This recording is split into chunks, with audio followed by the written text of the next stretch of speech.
Okay, welcome to today's webinar.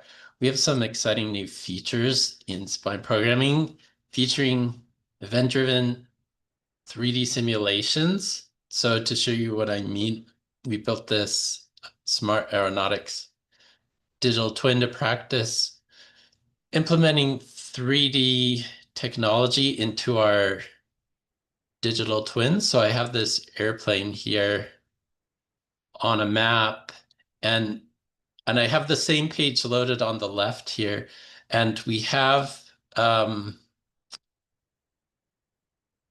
we have these parameters for the aircraft, and we're going to be simulating speed later on, but I want to show you how we can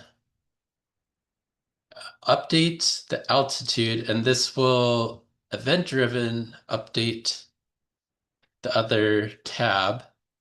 So if my plane is at an altitude of 200 feet and I take it up to 2,000 feet, then you see the airplane shoot up into the air. Then we can go up higher to 20,000 feet, and need to zoom out a little here. And then 200,000 feet and 2 million feet above the earth. And let's go for 20 million above the earth. Okay, and I can't see my airplane anymore, but let's bring it back down to earth to 20 feet. So there, I don't know if these other parameters work. We're going to figure that out.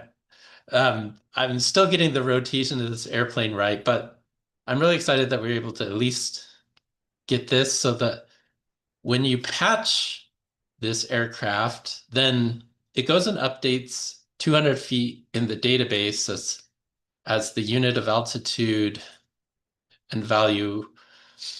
And then it sends a WebSocket request after it makes that patch request to the database to update all browsers with the new location of the plane.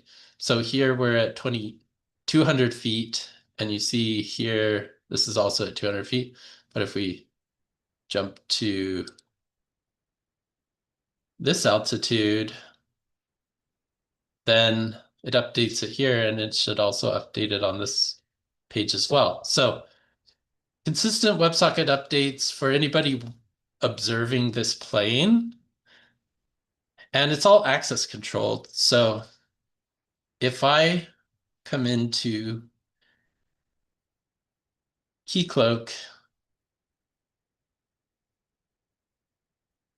and so so the reason that I have access is